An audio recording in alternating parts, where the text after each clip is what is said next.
Ya está todo dispuesto para la disputa del Gran Premio de la América del Sur, la prueba automovilística más difícil del mundo. Media América será el escenario de la carrera más sensacional del automovilismo mundial, el Gran Premio de la América del Sur. Otra vez en la ruta los titanes del automovilismo. Oscar Gálvez, campeón de campeones, Juan Manuel Fangio y los más destacados haces del volante emprenden la ruta por los caminos fraternales de América. Es un hito, nadie lo va a poder desmentir. Para mí es la carrera del siglo. Si hoy sería una aventura grande hacer ese recorrido, en el año 48, con esos autos, con esas rutas, era realmente una epopeya. Y bueno, fue la máxima en su momento. Todo el mundo hablaba de la Buenos Aires-Caracas. La gente compraba la cesta y antes de mirar el fútbol miraba el resultado de la etapa. Todo el país vivía pendiente de la Buenos Aires-Caracas y la Lima-Buenos Aires. Era realmente algo novelesco, por así decirlo, el correr estas carreras. En realidad, digamos que fue lo máximo de turismo carretera, fue lo máximo que se hizo. Que se pudiera llegar desde Buenos Aires hasta Caracas y compitiendo. A nadie se le cruzaba por la mente semejante distancia. Hace 60 años, bastante. No, te podés imaginar, yo tenía 25 años.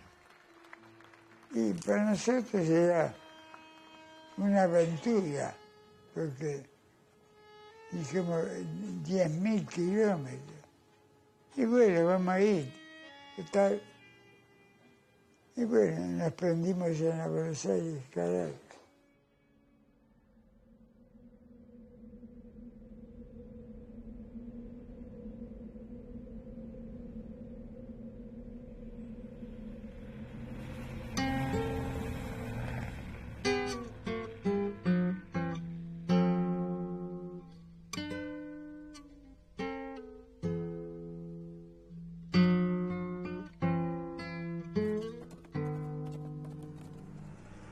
La Buenos Aires-Caracas, evidentemente que fue toda una gran aventura, muy bien organizada dentro de las posibilidades por el Automóvil Club Argentino.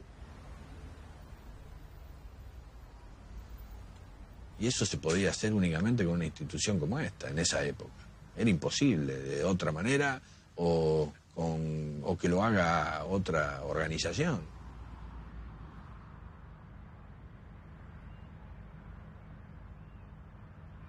Lo que era esa dirigencia y lo que se hacía en esa época, porque eso nos diferenciaba de todo el resto. La Argentina era un país de una potencia impresionante y en el automovilismo lo máximo.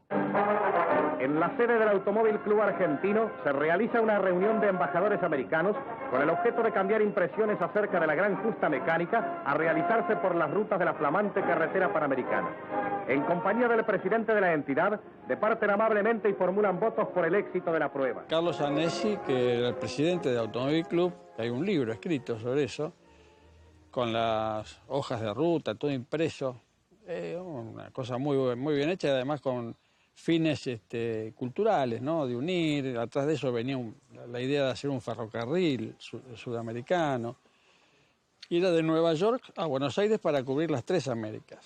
En los años 38 ya estaban haciendo los estudios. Tenemos todas las altimetrías, tenemos todas las geografías y tenemos la historia de los sitios, si nos faltara, en ese libro que encontramos, podemos encontrar hoy en la biblioteca del Automóvil Club Argentino. Porque todo el recorrido de todo lo hizo el Automóvil Club.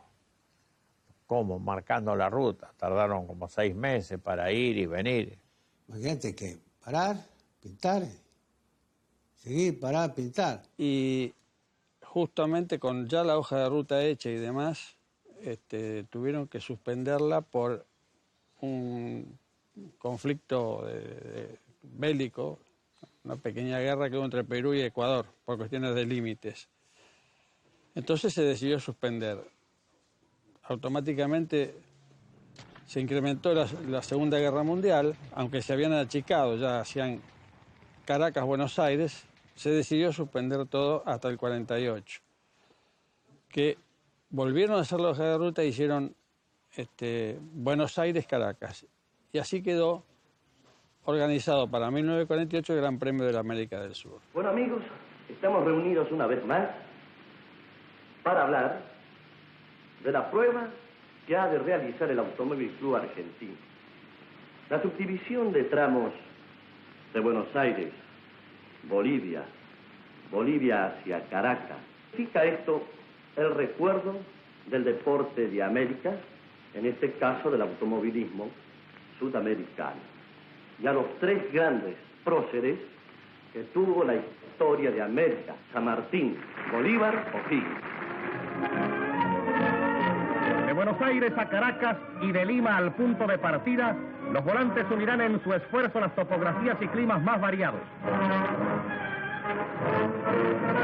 Escenas como estas harán vibrar de emoción mientras un centenar y medio de máquinas disputan el triunfo en la carrera más difícil del mundo.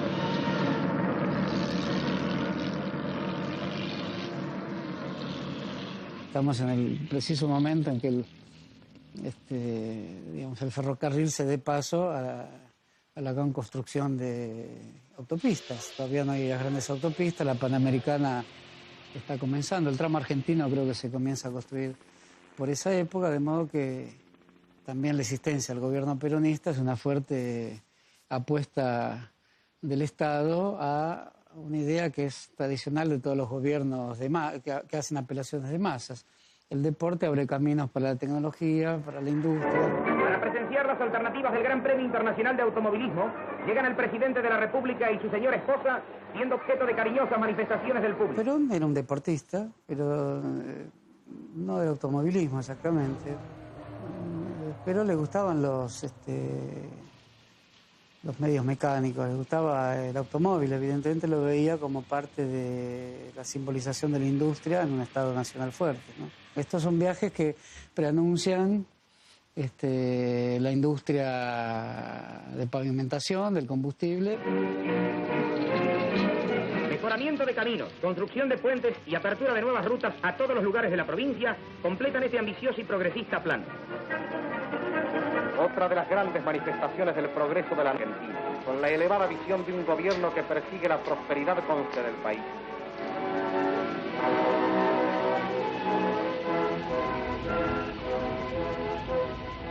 El modo en que se expresa este tipo de deportes, que tiene una fuerte expresión en el territorio, siempre se sirve para reflexionar sobre de qué modo el Estado plantea la salud pública, plantea la idea de competencia, la idea de felicidad pública. A medianoche en Núñez se larga la carrera de automóviles más difícil del mundo entero. Para ellos era un desafío. Y eso es lo más importante que tiene esa época del automovilismo. Era todo descubrir, todo hacer. O sea, no había nada hecho, había que hacerlo todo. Coche a la vista 5 kilómetros antes del control. Por eso tiene mucha importancia, por los sacrificios que se han hecho. Y sacrificios inclusive en vidas humanas también, ¿no es cierto? El gran campeón Oscar Gálvez está a punto para otra gran hazaña.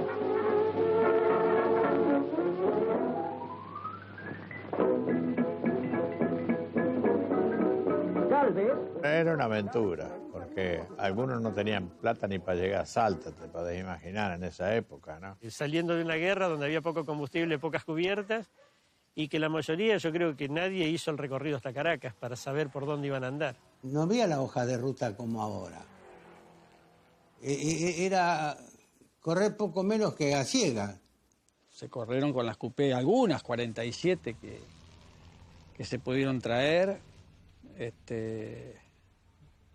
Chevrolet más que nada, porque Ford había pocas, Ford 47 en la Buenos Aires Caracas, pero las del 40 estaban, las modelo 40 estaban todas impecables. Bueno, solo hay que tener un poco de imaginación para darse cuenta de lo que significaba irse a Venezuela por los caminos en esa época con esos aparatos que tenían paquetes de 14 hojas de elástico de suspensión. Es una locura. Catafalco eso. No tenían jaula antivuelco. No tenían butaca. Eran unas butaquitas que te daban acá a la cintura. Atrás de la espalda 200 litros nafta. No tenía cinto de seguridad. Para mí que eran todos locos los que corrían. Qué cosa. Y bueno. loco saca la primera bolilla que da el número 1 a Fangio. Te lleno de entusiasmo de toda esa gente que parecía que iban a ir a la luna. Luego Marimón saca las otras. Galvez llevará el número 3. Para él era como la vuelta a Julio Verne, diría yo. La vuelta a Sudamérica en no sé cuántas etapas y no sé cuántos días. Y yo pensaba que si alguno venía, lo acompañaba. Y dio la casualidad que Américo salió por correr. En eso viene mi madre y dice, ¿de quién es el coche de carrera? Y digo, y de Jiménez. Y me dice, ¿quién lo va a acompañar? Y digo, ¿y yo? ¿Vos estás loco? ¿Qué te pasa? No tengo, nosotros vamos a ir despacio.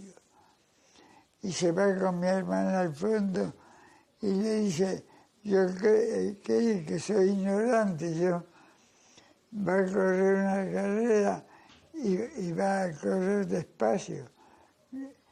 En esa época, salvo los pilotos más renombrados, los demás era mucho el sacrificio que hacían. Cada piloto se preparaba su auto o tenía el mecánico que lo preparaba.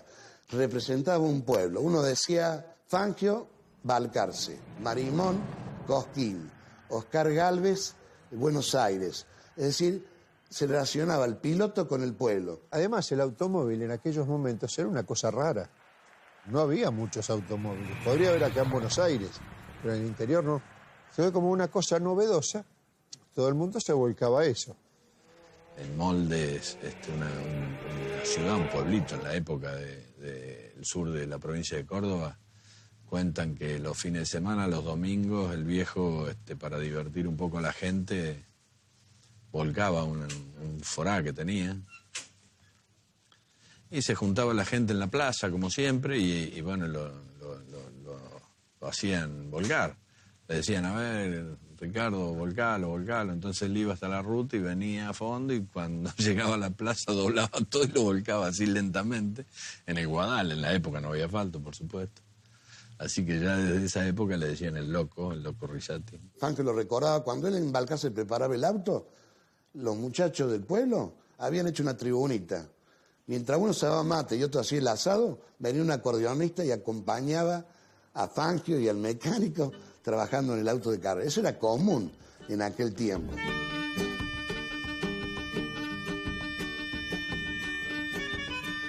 Todo el pueblo apoyaban, hacía beneficio y juntábamos plata para el Gran Premio de Caracas. Y hacían cualquier sacrificio, se hacían asado, peña, rifa, pero todo se hacía de honor, todos se identificaban con ese proyecto. Cuando los transmitían en algunas carreras decían, ahí viene el auto de Junín, el auto de La Bulaz, el auto de Córdoba. Eso como un homenaje a toda la gente que realmente anónima ayudó que esa gente o ese pueblo se hiciera conocer.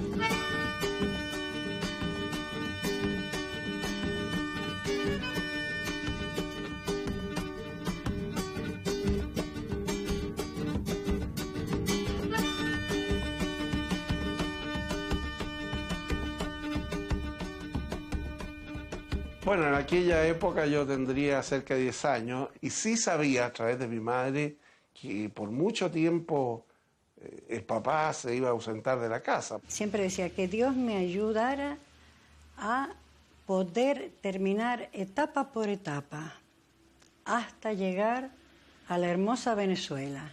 Caracas, dijo. En la mente está, por ejemplo, cuando era muy chiquito y cuando Ernesto Petrini se iba a largar el Gran Premio. Me acuerdo que todos los vecinos en la tapa de lona, con lápiz, le deseábamos suerte y demás. Y de ahí se iba a Libertador y se largaba el Gran Premio. Eso fue una locura, fue largarse a lo que saliera. La mayoría la largaba sin plata, sin nada. Tipos que salieron por ahí como si dijimos, vamos a Salta, nos ponemos 100 pesos cada uno en el bolsillo. Hoy, ¿a dónde llegás?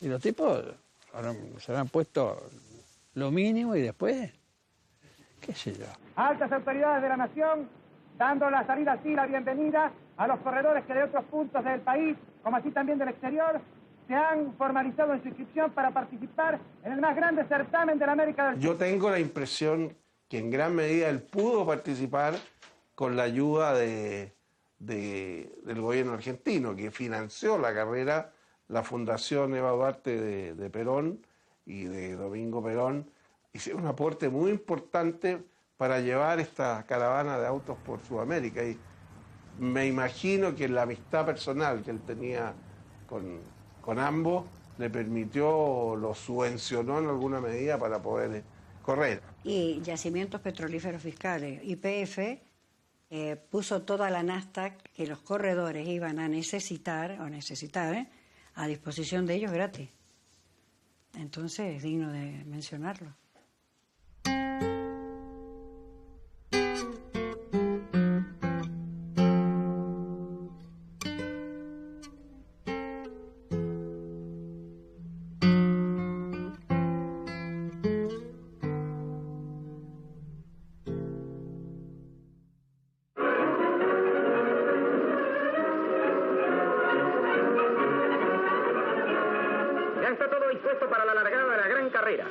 Todo el Buenos Aires que no se podía pasar.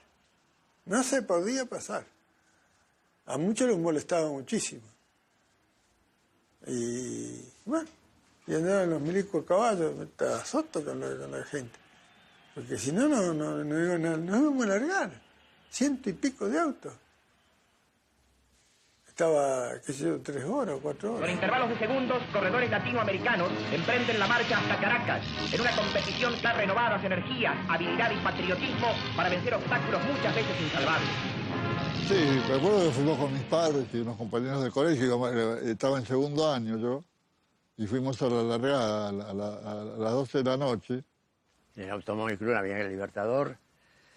Ese año, por primera vez, me tomé una pastilla Actemín para quedarme toda la noche y anotar en un cuaderno todos los pasos hasta el 15. Todos pasos, porque mi padre tenía el número 15. Todo paso por paso.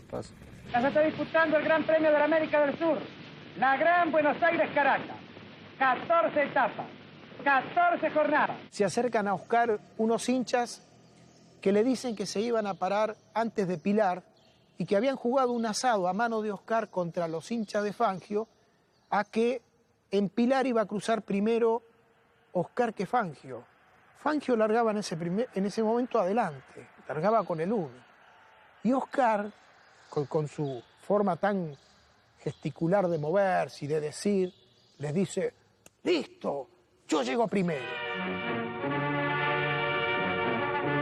El Gran Premio Automovilístico de la América del Sur, Oscar Gálvez, campeón de campeones, Juan Manuel Fangio y los más destacados haces del volante emprenden la ruta por los caminos fraternales de América. Acá deberían haber corrido 7 kilómetros de la largada y ya iban a matarse. Y tanto fue así la desesperación de Oscar que en una vuelta de acá se fue una zanja. Dice que la gente le agarró el auto y se lo puso arriba del camino otra vez.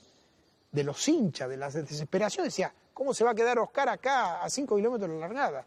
Y hay una vía acá, que ahora ya no existe más porque hay un bajo nivel, y Oscar, que vuelve otra vez a salir a fondo con esa desesperación de tratar de ganarle a Fangio, empieza a calcular de poder llegar andando cuando el tren ya pasó y tomarlo a Fangio parado. Entonces empieza a regular su velocidad y él cuenta, como destaco, esta verborragia que él tenía. Y lo veo venir al chueco y lo veo parado y empiezo, nene, dice, y él te golpeaba, nene, y tuve que aflojar porque si no me iba a parar. Entonces él calcula la velocidad, pasa el tren y él pasa.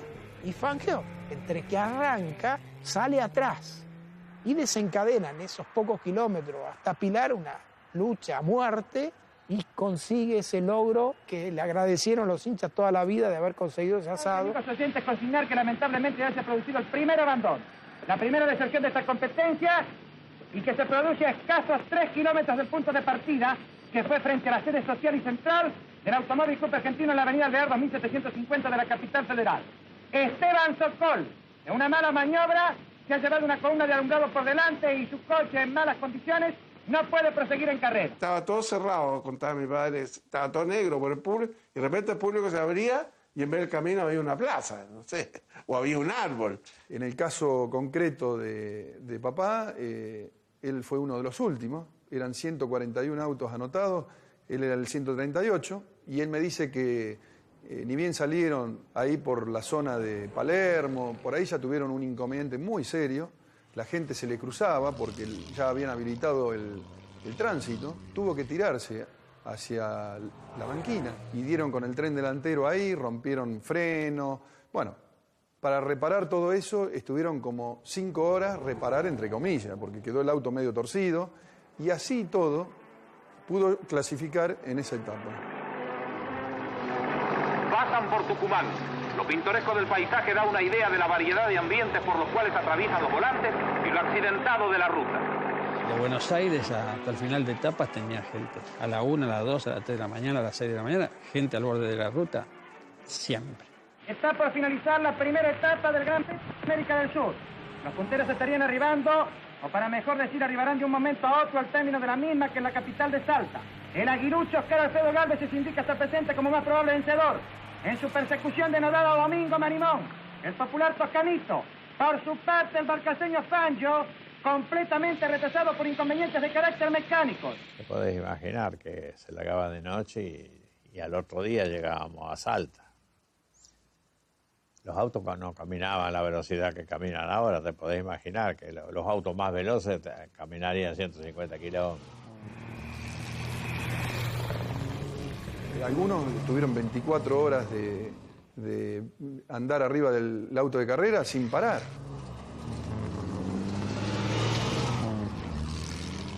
Pero la de Gálvez, mierda. Para la primera etapa, marcar 125, eran 1.600 kilómetros. Y marcó 125 kilómetros de velocidad. Es una fantasía. Yo a veces invito a modernamente decir, vamos a subir un auto en Buenos Aires, vamos a ir hasta Tucumán, a ver qué promedio podemos hacer. Por supuesto que no podés parar, no podés nada, tenés que hacer, todo siempre marchando. Y en esto eran los secretos que tenían los Gálvez y el Chueco y todo esto. Hasta sus necesidades se hacían arriba. Gálvez entra primero a la ciudad.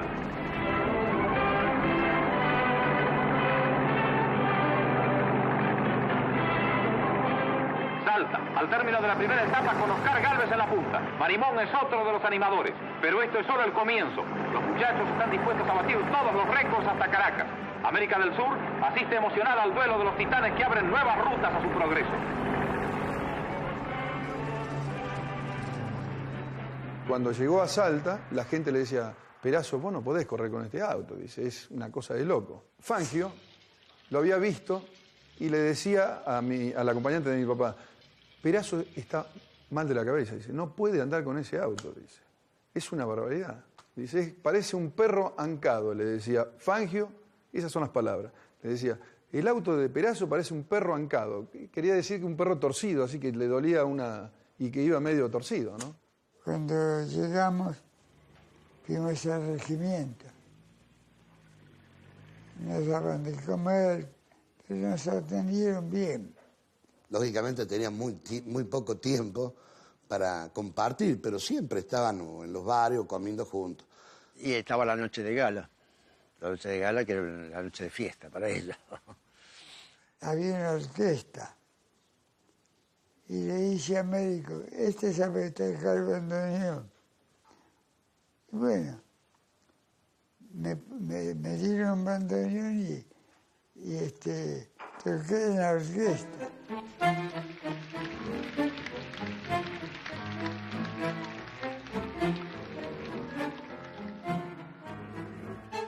Por lo general estaban todos juntos. Y el turismo carretera era una familia. Sé que con los corredores argentinos era uno más, tanto lo llamaban el gaucho del camino. Con el más, entre todos, el que más tipo que había relacionado conmigo, porque él me había bautizado a mí como, me decía payaso, Oscar. Pues yo me lo pasé jodiendo y ellos eran más grandes y se buscaban estar donde estaba yo. Sí, bueno, eso era... Generalmente sacabas de una carrera, después de una carrera de auto, sacabas a mí.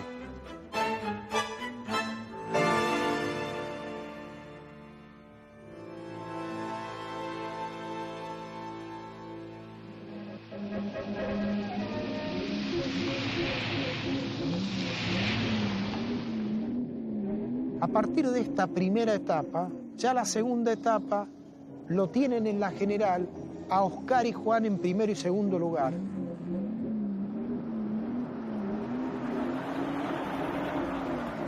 Fangio en la primera etapa tuvo un problema a la altura de la Carlota, se le rompe el diferencial. Llega en el puesto 79 a Salta y el reglamento decía que había que largar de acuerdo al resultado de la clasificación. No por el ranking que había. Entonces, ¿qué pasa? Largaba 79 y tenía que pasar auto. En una etapa, no me acuerdo si fue la tercera, pasó 60 coches en el camino. Realmente una locura. En esa etapa entró cuarto, entró Juan y yo entré séptimo. Ya habíamos largado de atrás. Te das cuenta, pasamos auto, que Dios me libre, ahí en la quebrada, todo eso. Los caminos eran muy angostos, muy sinuosos, de escasos espacios para pasar.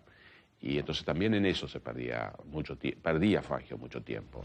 Y eso le fue ocurriendo a Fangio así, hasta llegar a Lima. Hicimos la Villazón Potosí. Ahí sí que era bravo. Ah, mierda, qué camino. Eran caminos de mucha altura y mucho precipicio.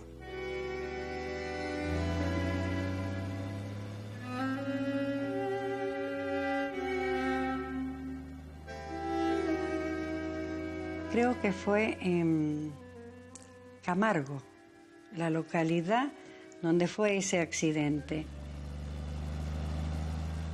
En lugar que miramos nosotros, que se escape acá, chao. Estaba allá abajo como no se veía el río, y un río bastante grande, y no se veía.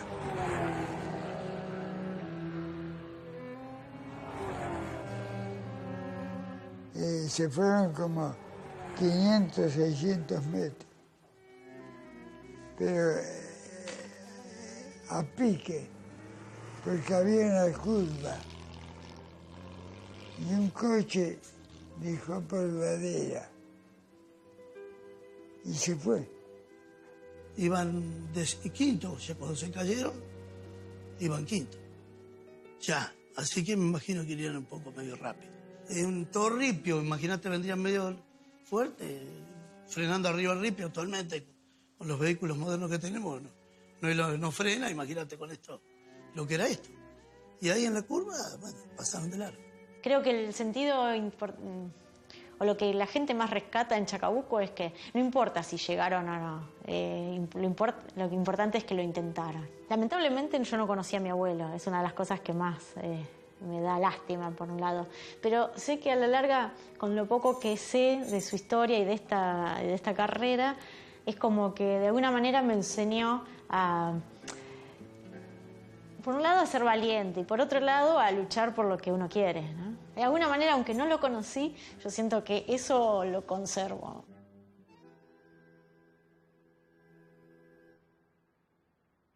Cumplidas 4 etapas hasta el momento del cierre de esta edición, Oscar Gálvez, el magnífico campeón argentino, se clasifica ganador de 3 de ellas y primero absoluto en la clasificación general. La simpatía de la afición de nuestro país lo acompaña a lo largo de las rutas continentales. Potosí a La Paz, ya estaban a 4.000 metros de altura. Muchos se tendrían que imaginar qué es lo que le sucede a un motor, qué es lo que nos sucede a los humanos, ¿no? Cuando nos falta oxígeno. Empiezan a aparecer todos estos problemas y muchos accidentes y muchas roturas. El tren de carrera se torna violentísimo. Los punteros van cuidando su posición de privilegio, mientras que en este caso los retrasados por inconvenientes mecánicos u otras causas tratan de recuperar tiempo perdido. Esta gente eran mecánicos y de los buenos. O sea, las carreras exigían aparte tener ese tipo de conocimientos. Claro, como diríamos en el fútbol, los pilotos, los copilotos tenían que patear el córner y después ir a cabecearlo. O sea, tenían que hacer de todo. Y si no entendían de mecánica, literalmente no podían correr. En los Chevrolet trabajaban en forma conjunta Fangio, Marimón, Duale, los acompañantes y Marsilla. Por lo que yo entendí de esa carrera, Marimón estaba por abandonar. Y Fangio no sé si se le cruzó. Era cosa de no dormir ni nada, te das cuenta. Así que se trabajaba día y noche. Todos trabajos que por ahí, si uno se los impone o quieres hacerlo, podés estar un día trabajando y no sé si lo lográs. Y ellos lo hacían en horas, a veces en menos de una hora. Todos enchastrados, engrasados. Entonces trataban de higienizarse y descansar el máximo tiempo posible porque en la próxima etapa iba a ser igual o peor.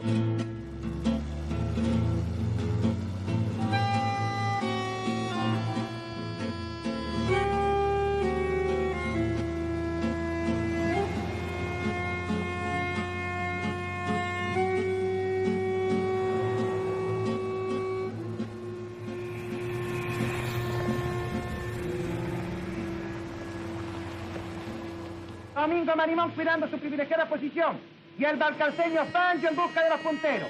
Una nueva nota y muy emotiva vuelve a poner el gran corredor de Balcarce. El popular sueco en denodada lucha va en busca de los punteros tratando de descontar ventajas, tiempo precioso que ha perdido durante el desarrollo de la primera etapa.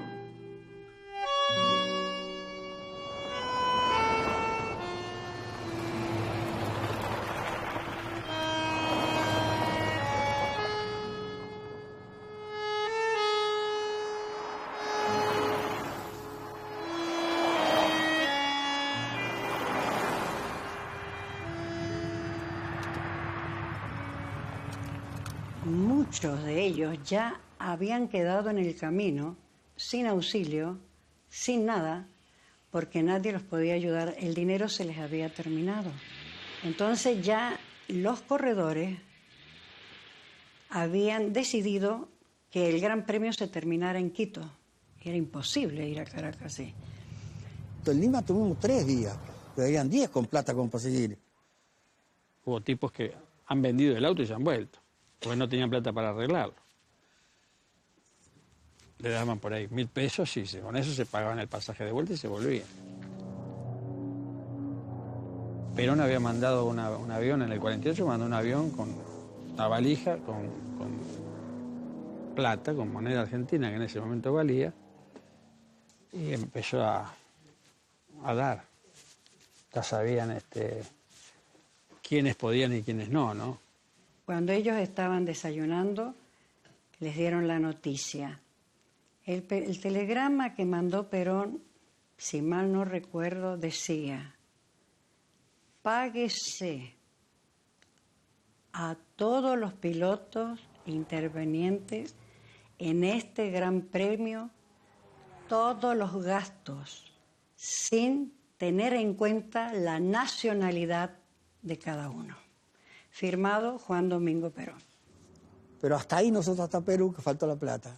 Nadie llevaba inscripción de Perón, ni de Argentina, ni cosas raras. Y de ahí sí, pues, todo bien pintadito. Bueno, viva Perón, viva esto, viva acá, Perón cumple, Perón... El asunto había que seguir. Entonces, la inscripción, creo que casi todo. Un solo corredor me parece que no lo puso. Y Marsilla no le puso nada. Lo bancaban la gente de Junín. Marsilla, Juan Galvez, Bojanich, Marimón, se aprestan a largar en el Y después nos largaron de noche porque nos iban a dejar un día más para ver para ordenar, para seguir. Pero hubo un golpe de Estado. Entonces por eso nos largaron de noche. Eso fue otra complicación extra, que tuvieron que largar de noche algunas etapas por el problema del golpe de Estado que había en Perú, ¿no?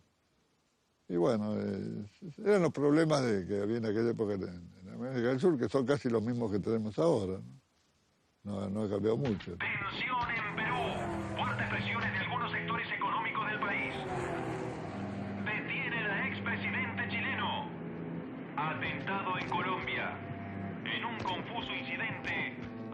asesinado Jorge Eliezer Gaitán, candidato del Partido Liberal a la presidencia.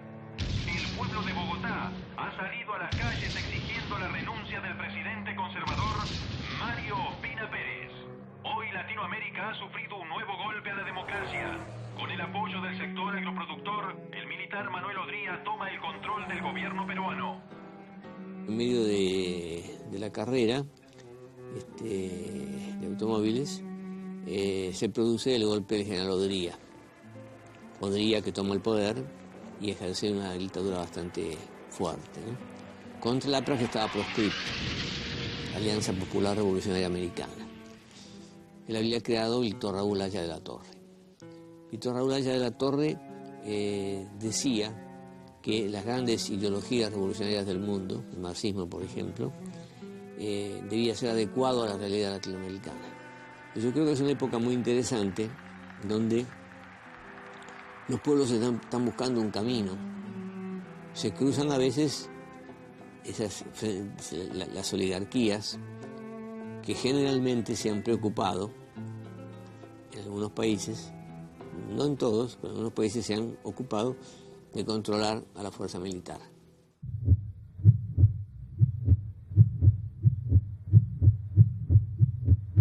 Y con el nerviosismo de la revolución, y habíamos trabajado todo el día, nadie durmió nada, no podíamos dormir para nada. Y estaban todos muy alterados, los militares estaban en las calles, se sentían tiros. Sí, que prácticamente no es que largaron la carrera, sino que huyeron de ahí. Algunos ni se había acostado y otros habrán dormido pocas horas. Y salimos al Tuntún. No se largó en posición como debía. Y había muchos que estaban en casa de familia o en otros lugares que no los encontraron y se quedaron ahí. Rodrigo Dali fue uno de esos. Siempre me acuerdo de eso, estaba más enojado el inglés que era miércoles. Entonces, por ahí hablan de Fangio, que tenía que largar en el lugar 29 y bueno, y largó entre los primeros. Sí, pero era todo muy desordenado, no era Fangio, era toda una situación muy compleja. Largo, muy bien en punta, y me voy, me alejo, me fui yendo. Pero por ahí, antes de acá vino Fangio. Ya se deben haber cumplido los 50-60 kilómetros de recorrido inicial de la etapa de hoy. Lima Tumbes ofrece a los competidores de este gran premio un esfuerzo excepcional. Aquí me traen más planillas complementarias, de acuerdo a las cuales la densa niebla, que forma una capa intensa, difícil de vencer, creará a los corredores gran dificultad en la visibilidad. Deben estarse cumpliendo, les repito, aproximadamente de 50 a 60 kilómetros para los punteros. La competencia es seria. Fangio, que viene haciendo una gran carrera, trata conjuntamente con Oscar Gálvez, el popular aguilucho, de mantener la emoción principal de la jornada. Gálvez, apenas Fangio lo pasa, se le pega atrás y van muy juntos, mal dormidos. Tanto es así que venía aturdido, que él pasa a Trujillo y no se reabastece de 415, 420 kilómetros de Lima hacia el norte. Sigue pretendiendo llegar a algún lugar donde le puedan dar combustible y tiene en Huanchasco, a pocos kilómetros de ahí, el accidente, este grave accidente, el primero de su historia.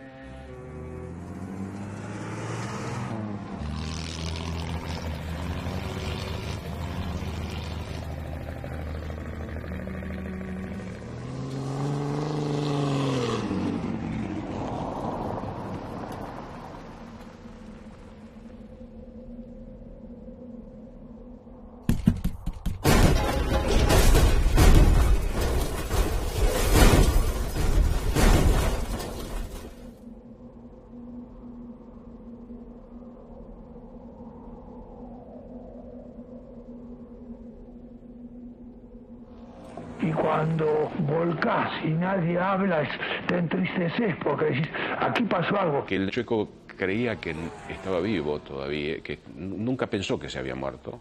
Él le notó algo hundido en la nuca, decía, hay un golpe en el pecho, le pareció. Pero no imaginó lo más grave.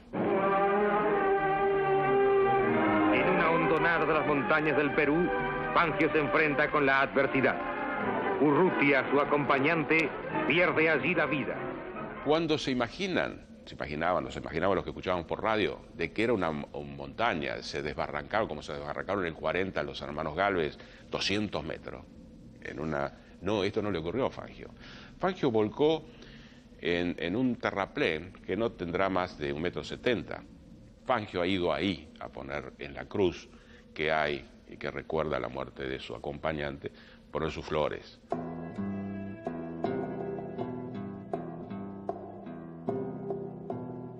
Calcular que esto era neblina y de noche. ¿Y qué ocurre? Había una curva a la izquierda y las casas seguían. Y acá era un gran baldío impresionante con 2 metros de desnivel. Y Fangio, cuando se quiso acordar, era demasiado tarde. Pegó el golpe de volante, le mordió la rueda trasera a la banquina y se fue y empezó a tumbar y lo despidió a Urrutia. Y tuvo el golpe en la cabeza, que al final fue lo que lo mató, ¿no? Y Oscar vuelca sobre el mismo lado también, porque es una maniobra muy parecida, porque venían pegados casi. Oscar Gálvez se metió en un cañaveral viniendo detrás, pero no tuvo nada que ver. Es más, trató de auxiliar a Fangio, en ese momento no se dieron cuenta que había muerto Danilo Urrutia. Pasan algunos corredores, pasa Juancito Gálvez, pasan 2 corredores más, pero el que realmente lo para en el camino es Eusebio Marcilla, que lo lleva. ¿Qué importa la etapa? No podría recibir un premio sabiendo que he dejado un compañero en el camino. Vamos. Vamos.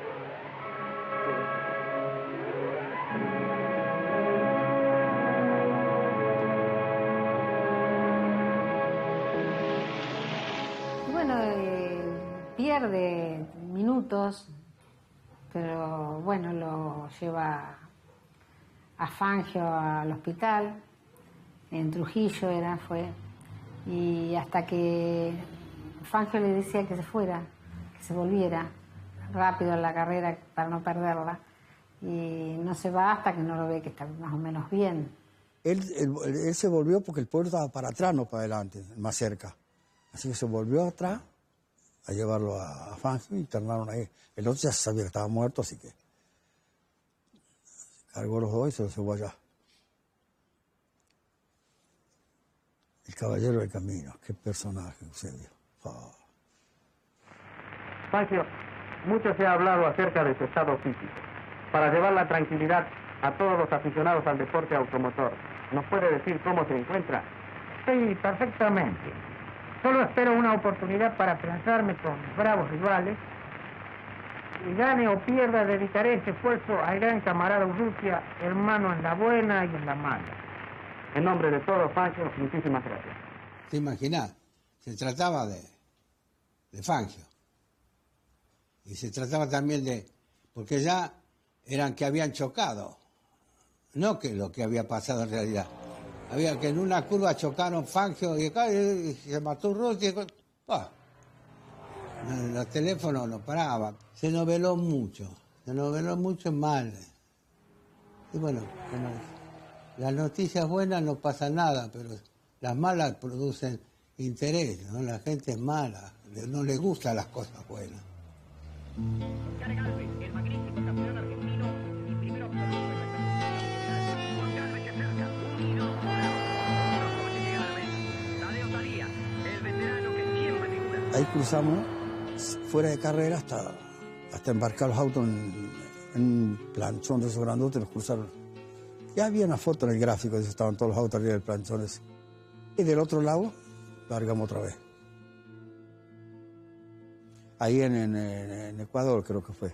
Abrieron una picada en una selva para que hiciéramos la carrera nosotros más fácil, un tramo que no me acuerdo qué era, ni te cuento, ¿no?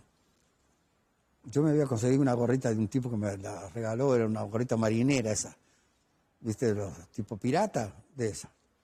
Me la había puesto el pañuelo hasta acá. Cuando me saqué la gorrita, acá donde me refregaba, estaba en carne viva. Porque agarramos esos pozos que habían sacado plantas y estaban polvo de arena ahí. Cuando caía el auto, lo tapaba el auto. Esos tramos, varios tramos de eso había. Mucho improvisado era. mucho improvisado.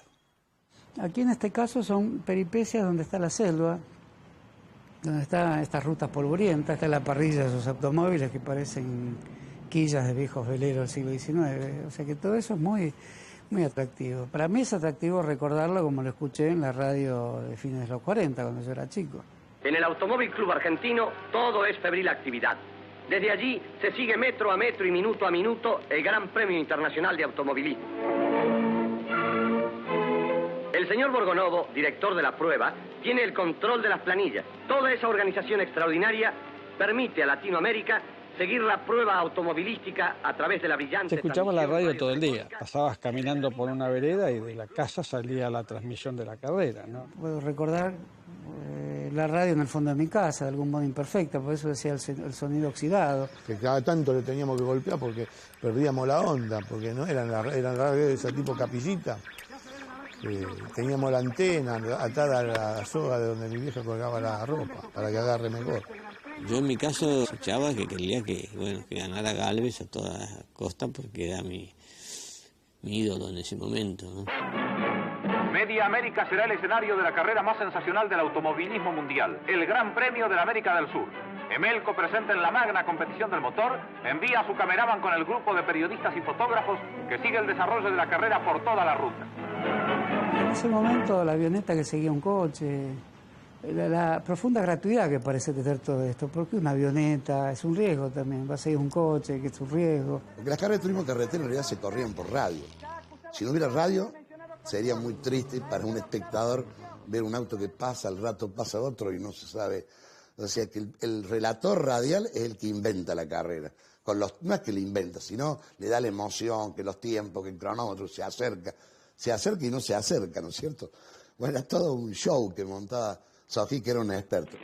Mientras el popular Sojí relata por las ondas de Belgrano y Mitra el gran momento. Y ahí es donde se vio la gran calidad, la dialéctica entretenida, incansable de Sojí. Porque Sojí, para decir que había pasado Fangio por Trujillo, empezaba a hablar de Pizarro, empezaba a hablar de los descendientes inca, hasta el fundador de Trujillo, y dice, a propósito, pasó Fangio. Escuchar a los periodistas de antes era una cosa impresionante, la poesía que le ponían a los relatos. También lo recuerdo cuando era chico, poner la radio y escuchar a Sojí era un mundo de tranquilidad, pero eso significaba la familia, el domingo, el abuelo, Perón, el Estado Nacional. Atento al avión, ahí viene el aguilucho, Oscar Alfredo Gálvez, contigo ahí viene el aguilucho, pasó Perón, cumple, viste, dignifica, mercante, realiza. Vivencias no son cosas que las invento, las tengo tan mentalizadas. Yo creo que es una de las epopeyas de la radiotelefonía.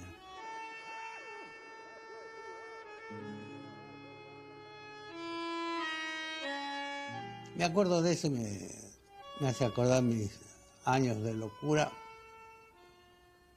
y las cosas que se hacían en la radio era terrible. Lo de la Buenos Aires-Caracas no se le ha dado el valor técnico, profesional y periodístico que se merece.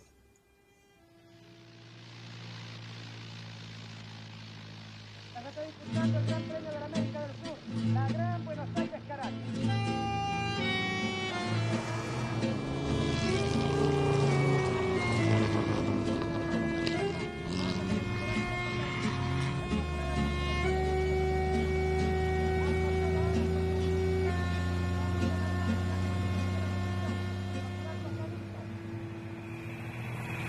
Llegamos a Colombia, que íbamos a volver. Era más difícil volver que llegar. Bueno, había etapas que ellos tenían al día siguiente día de descanso. Y si no, etapas que largaban al día siguiente. Cuando llegaban, creo que tenían 3 o 4 horas, o 6 horas, algo de eso así, para reparar el auto, cargar el auto, reparar el auto y entregar el parque cerrado. A veces o llegaban tarde para la comida o la comida escaseaba en algunos lugares. El problema más grande era el descanso. Al primero sí, porque parecía que tenías que comer el mundo entero en la primera etapa. Pero después la carrera se fue haciendo los punteros, siempre los mismos, y el resto buscaba de llegar. Todos decían así, yo quiero llegar, no veían pobre la hora de llegar. Para mí no, para mí todavía una carrera nueva. Para mí bajaba la bandera y le daba como un león todo el día. Cuando llegamos nos dieron 8 horas para reparar y perdí agua del caño de escape izquierdo. Digo, voy a cerrar la tapa para ver si es la Junta. Y no era la Junta. Tenía 2 rajaduras en el bloque. Y agarré y tiré la llave. Y el coche de Oscar estaba enfrente. Me dice, ¿qué te pasa, Petizo? Y no podemos seguir. ¿Cómo no podemos seguir? Las carreras no se abandonan nunca, me dijo. Aunque sean 3 ruedas, tenés que andar. Y nos tiramos a llegar de cualquier forma.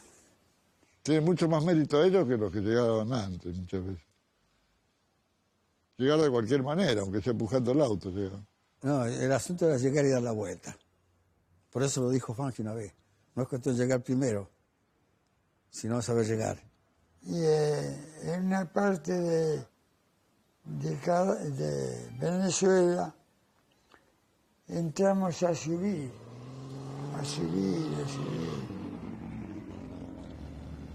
Y en eso había nubes. No se veía casi nada. Y llegamos a una altura que las nubes estaban abajo. Y le digo a médico, no nos habemos matado y estamos en el paraíso.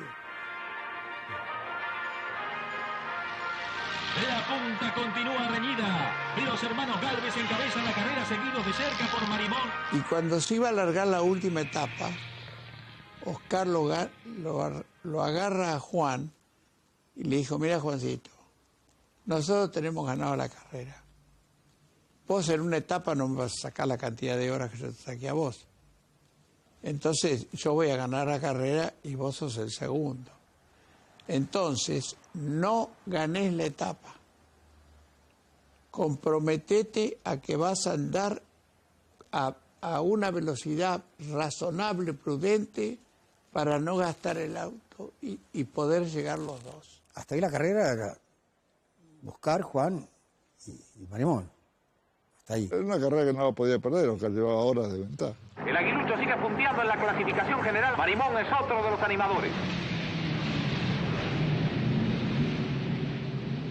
Marimón me contaba que le llamó la atención como lo había pasado Juan Gálvez y que iba como loco. Y efectivamente los 2 lomos de burro sucesivos lo tiraron a una zanja. Bueno, paró él, Oscar Gálvez y trataron de sacarlo, estaba muy encajado en la zanja y fue cuando llegó Víctor García y Marimón los paró a todos. Dice, muchachos, de acá no pasa nadie hasta que no lo saquemos a Juan. Como no lo podían sacar, Víctor García le pidió, Marimón, gordo, déjame pasar, que los muchachos de Mendoza, tengo que dar una etapa, bueno, dale, pasa, anda.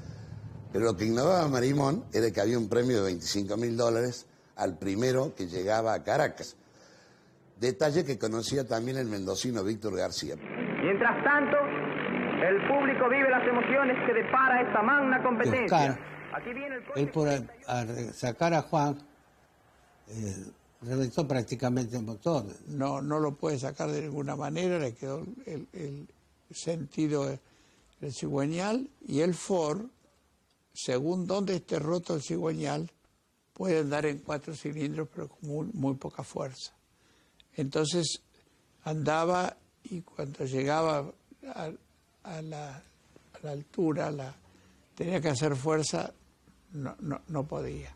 Él tenía tracción, tenía motor en marcha, marchaba, pero no tenía tracción, porque la última bancada del Ford es larga, ancha así, y se le había cortado el cigüeñal en el medio. Estando en punto muerto lo ponía en marcha y marchaba el motor. Te digo, pues lo vi. Pero cuando batí el cambio, zafaba la rotura y no lo movía el auto. Entonces no pudimos hacer nada. Entonces se enteró de eso por la radio, se enteró un colombiano que tenía un muy último modelo y salió a la ruta a buscarlo. Lo salió a buscar, lo agarró y lo remolcó hasta llegar a Caracas. Oscar Galvez hizo todo, se hizo remolcar, incluso trató de llegar con el envión porque había una bajada en la zona de llegada. Claro, mientras estaba el camino así, no había problema, lo empujaba, lo largaba. Y cuando fuimos llegando a Caracas, primero había así, después, como Córdoba, estaba la ciudad abajo. El buque empezó a hervir. Gran Premio Internacional, la prueba más difícil del mundo entero. El ganador absoluto de Oscar Galvez está en el corazón del pueblo y recibe las exteriorizaciones de entusiasmo en forma que registra nuestra cámara para registrar la enorme cantidad de deportistas que bordea todos los caminos de la patria para saludar a los héroes de las rutas. Escuchemos el relato directo del apoteósico final del Gran Premio.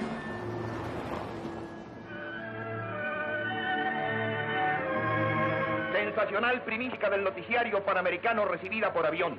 En medio de un indescriptible entusiasmo popular, llega a su término en Caracas el primer tramo del Gran Premio Automovilístico de la América del Sur.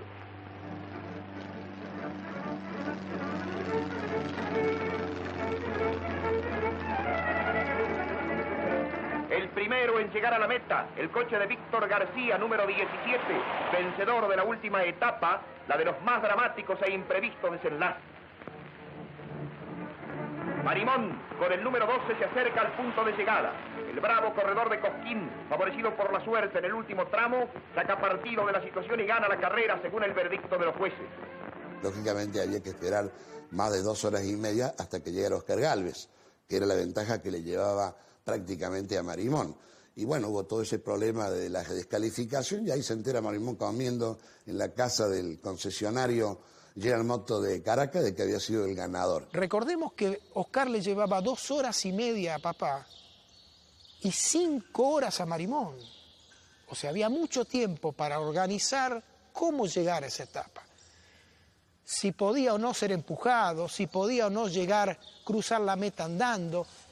Este hecho de que terminan el Gran Premio con el auto sin funcionar, que Oscar permite que se lo lleve la gente, que Oscar no puede impedir que la gente se lo lleve y Oscar desaparece.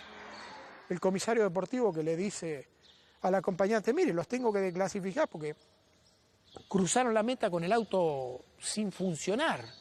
Y el acompañante corre, pone el auto en marcha porque con el cigüeñal roto y todo, el auto andaba. Da la vuelta y vuelve a cruzar otra vez, suponiendo que al cruzar la meta con el auto andando, estaba subsanado el problema de no cruzar la meta andando. Y el comisario deportivo le dice, no, pero no está Oscar. Faltaban todavía 15 minutos para que Oscar perdiera la carrera en mano de Marimón, o sea, todavía había tiempo. Oscar no apareció nunca lo encontraron. La gente se lo llevó y no apareció nunca. Y entre tanto, sigue la apasionada controversia popular. ¿Ganó Marimón o Galvez, el sensacional aguilucho que pulverizó todos los récords? Digamos, Oscar, por varios motivos, no había cumplido con lo prescripto. Fue denunciado inclusive por un avión nuestro que decía que estaba siendo remolcado. O sea, el avión lo deschavó diciendo que había sido remolcado cuando estaba prohibido, ¿no? Y Oscar protestó muchísimo, no actuó bien porque él sabía que lo habían empujado, sabía que no tenía que... Además el buey fundió también y después le reclamó la compostura. Me acuerdo de la discusión, Oscar y Marimón, en el Automóvil Club de Venezuela. Estaba yo presente. Y Oscar me decía, payaso, ¿viste que es mía la carrera? Sí, le digo, te la mereces vos, pero digo, digo, primero vos no llegaste, no está en condición el auto. Te llegaron empujando, ¿qué querés que le haga? En una charla que tuvimos de sobrino a tío y en el que yo le pedí que él fuera sincero conmigo y me contara lo que yo leía en los diarios y veía su cara de desesperación y de bronca reclamándole a Borgonomo y diciéndole a Marimón que no había ganado y realmente qué había pasado y cuál era su sensación, qué es lo que le había quedado y cuál era la enseñanza que le había dejado. Y él me dijo que no había considerado jamás un error haber ayudado a papá. Y palabras textuales él me decía, mi bronca no era haber parado y haberlo ayudado a Juancito, no fue el tironearlo y romper el cigüeñal. Y él decía esto, decía, Ricardo, yo no conocía el reglamento. Se prestó a 1000 discusiones después. Por suerte después todo terminó bien, pero hubo un momento que pareció que iba a haber una guerra en el país. Entre los hinchas de Marimón y los Galvez, una discusión tremenda. Él recurrió al general Oscar. Sí, pidió, les quiso explicarle. El tipo se lavó las manos, le dijo, no, si la carrera la ganó Marimón. Y a mí me daba mucha bronca porque prácticamente él había llegado, estaba por llegar, estaba muy cerca, ¿no? Yo no recuerdo, yo sé que empujaron el auto, no sé si algunos kilómetros, y bueno, y lo que supimos fue después que él hizo un reclamo diciendo que bueno, que él había llegado primero igual.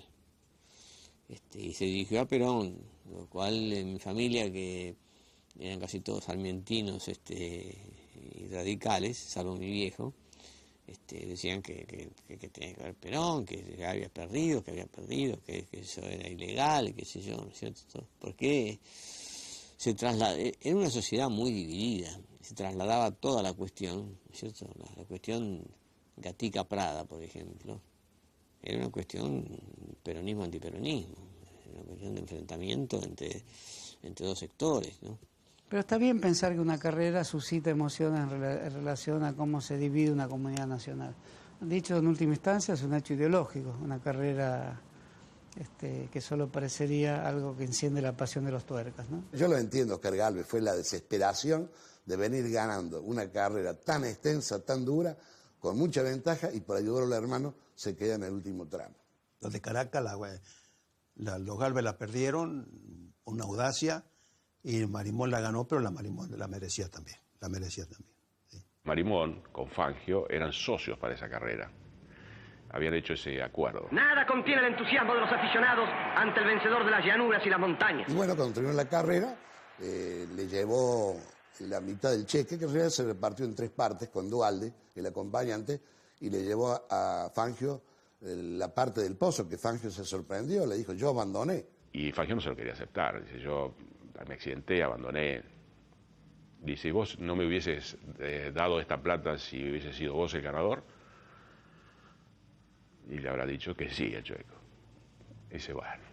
Entonces le dejó un montón de plata, porque ya digo, las carreras aquí en la Argentina se pagaban más que las carreras de fórmula, de autos especiales, como se llamaba, incluso algunas de Fórmula 1 en Europa. Cosa de una época que evidentemente ya pasó, ¿no? Donde varía la palabra, como el premio de la Buenos Aires-Caracas, donde habían quedado en hacer un fondo común con Fangio, y todas esas cosas que hacen, a medida que pasa el tiempo, una cosa media de película.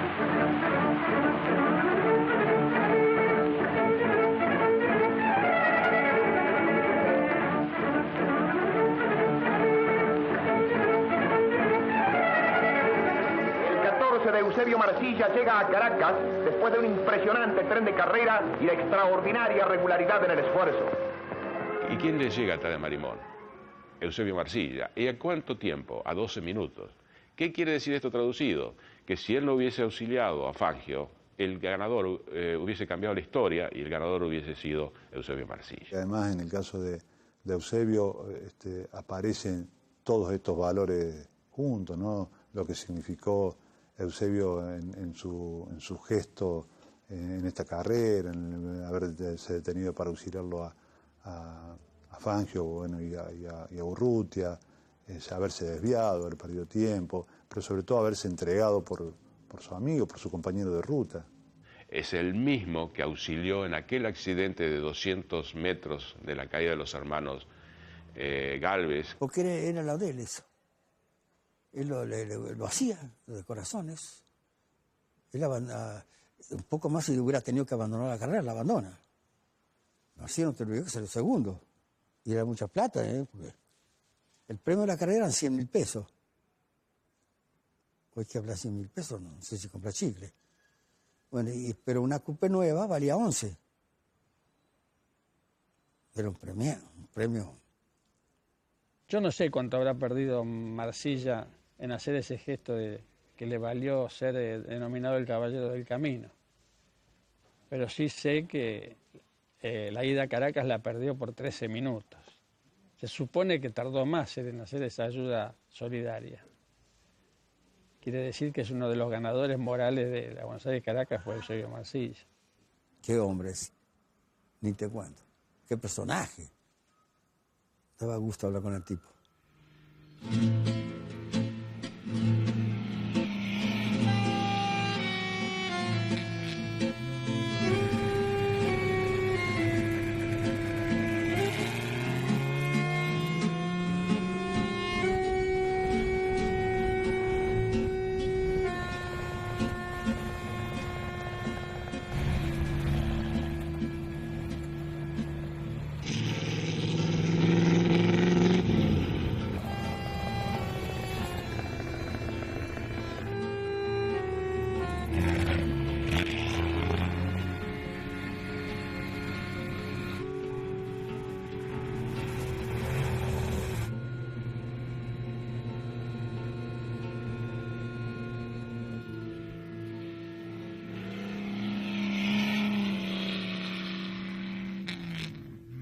Que se me disculpe si soy atrevido.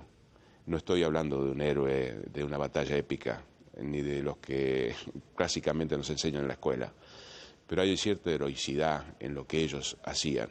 Sacando de lado todo lo que pueda, todas las connotaciones que pueda tener en cuanto al nivel de riesgo y todo eso, creo que es una patriada muy grande, muy importante, que había que ser muy corajudo para hacerla. Imaginarse que en esa época pasaban 50, 60, 80, 100 autos por esos pueblitos que no pasaba nada en todo el año, realmente es conmocionante, ¿no? Todo el mundo se trasladaba a la ruta para ver esos autos pasar y nunca más los veía. Todo un pueblo esperando eso. O sea, yo creo que el turismo de carretera unió a todo un pueblo, ¿no? Como el argentino. Y creo que ese sentimiento no es solo de los que participaron, de los que tienen un vínculo filial o directo, sino de la sociedad, que esto es lo que yo decía, del que cuando era chiquito lo llevó el padre, la vio pasar, la escuchó por radio, estaba en el campo, en la radio está a batería, en los tractores, bueno, todas estas cientos y cientos de historias que durante los años uno ha escuchado. Toda esa gran comunidad, enorme comunidad, está en vínculo.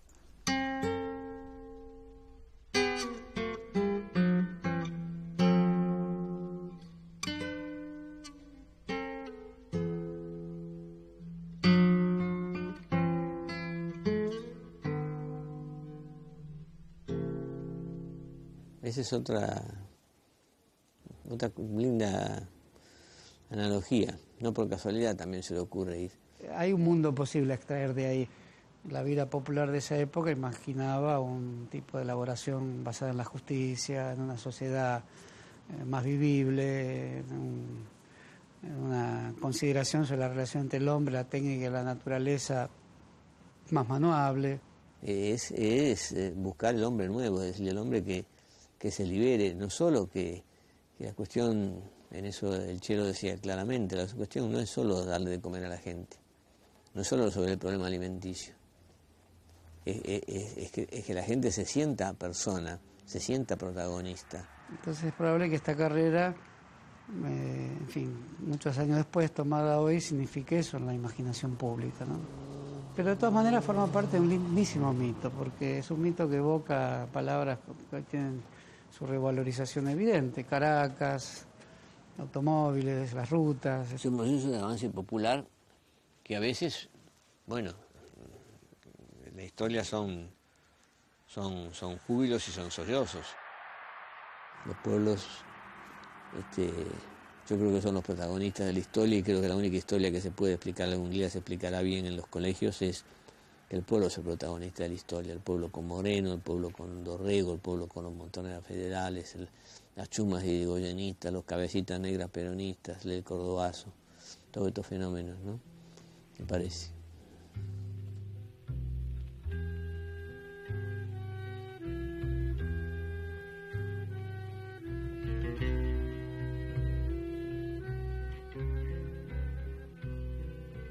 En Caracas estuvieron varios días ellos, por cuanto no se resolvía bien si ellos iban a volver, los corredores, por mar o lo iban a hacer de nuevo en la ruta. Al punto que en la propia llegada había, en ese momento, recién se descubre en estado de conciencia cuál era la dificultad para volver. Dijeron poco menos que una carrera obligada. Volver era una odisea. Pero lo mejor de todo fue el recibimiento. Fue algo espectacular, Tengo entendido, o sea, por lo que decía mi padre, ya prácticamente de Pergamino para acá, era gente y gente en la ruta hasta la Avenida General Paz. Fue impresionante. Ha sido una carrera de relieves sensacionales, prueba del tesón y la fraternidad argentina hacia todos los pueblos de América. La recepción es cariñosa y la gente llega a exponer sus vidas en el afán de ver y tocar a sus ídolos. Son esperados los bravos volantes que enhebraron con sus coches de acero pueblos y naciones, agitando los pulsos de sus motores en una alegre algarabía de hermandad. Evoquemos en medio del júbilo a los que quedaron en el camino, a los que dieron su sangre por el progreso en los campos fraternos de la paz. Al haber la carrera tocado a tantos países, tendría que haber tenido algo de la unión de esos países en la República Argentina también. Y uno anda ahí dando vueltas entre la gente, algunos dicen, esta gente, el hijo de los hermanos argentinos, dicen. Ellos, por eso te digo, eso le ha hecho una marca al pueblo. No atraviesa solo estados y naciones. Atraviesa, digamos, territorios que podríamos pensar previos a las naciones, anteriores al trazado de las fronteras nacionales. Eso es interesante y eso revela un punto de confraternidad muy grande también. Yo creo que esta manifestación en el plano del deporte forma parte de su concepción. El propio país es la América Latina en su conjunto. Nosotros trabajamos primero para la República Argentina, después para el continente americano y luego para los otros pueblos de la tierra. Y lo he dicho porque eso es lo que quiere mi pueblo. ¿Sí o no? Además son las patrias chicas. El imperialismo quiere patrias chicas, dividir para reinar, ¿no? Pero que el asunto es conformar una patria grande, que Bolívar quiso hacerlo en 1826 en el Istmo de Panamá y no pudo. Después dijo aquella frase famosa, hemos arado en el mar. ¿Quiere o no quiere el pueblo argentino que ayudemos a que se realice la unión de todos los pueblos americanos? ¡Viva la unión de todos los pueblos americanos! ¡Viva la patria!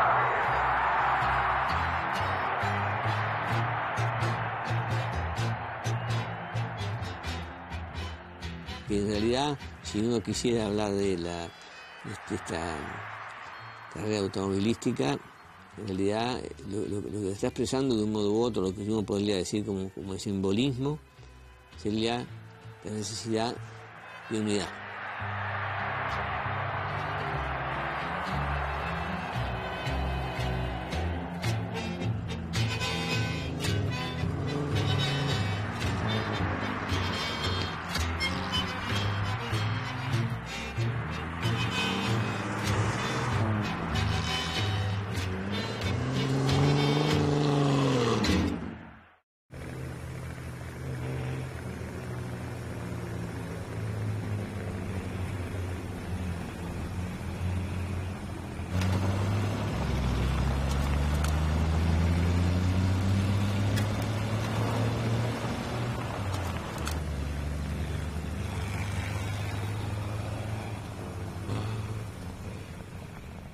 Argentina tiene una historia maravillosa, ¿viste?, del automovilismo.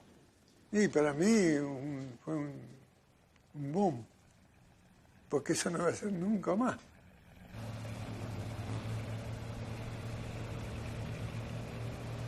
Yo no sé si estos 100 años que me quedan me voy a olvidar. Que va a ser difícil. Pero bueno, si se hace voy de vuelta.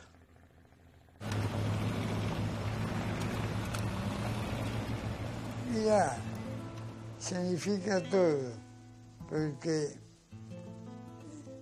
conocí lo que no hubiera conocido.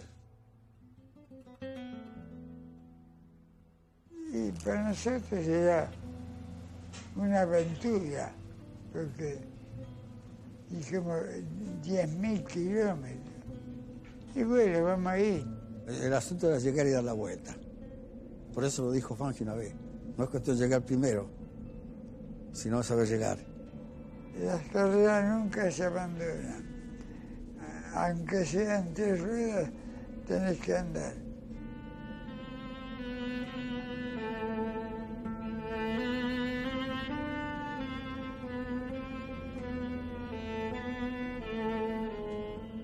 Había gente que nos venía a saludar y el honor de ser argentino, venían a saludarnos a nosotros.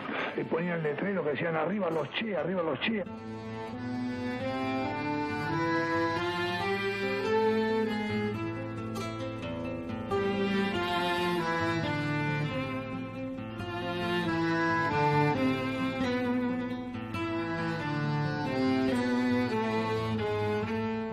Dice que nadie quede enfadado.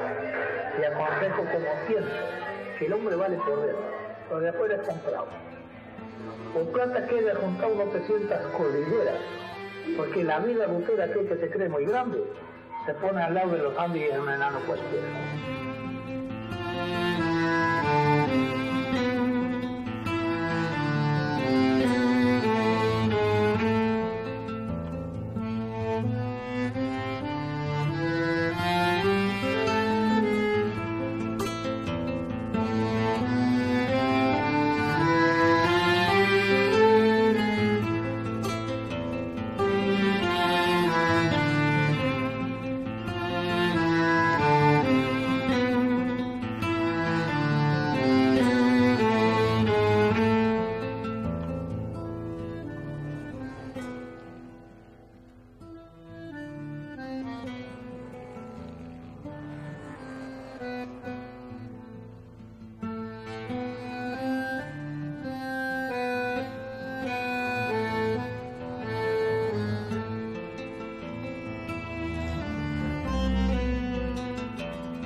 Que esa carrera, que tenía un poco el trayecto que nosotros hicimos, aunque nuestro trayecto no era fijo, sin embargo, nosotros esperábamos al norte, y a veces, para darle un límite, bueno, llegamos hasta Caracas, o llegamos hasta México. Es muy importante el hecho eso, de que al haber hecho eso, haberse ejecutado esa carrera, haber llegado a la gente, pues reanimar a nuestro entusiasmo por el viaje, que nunca faltó, pero siempre aquellas cosas que confirmaban la posibilidad de hacerlo, nos apoyábamos en eso. No hace falta salir del país para conocer. Un viaje cualquiera te hace ver el mundo de otra forma. Y así que yo siempre a los jóvenes les aconsejo eso, que hagan del deporte un trabajo y del trabajo un deporte.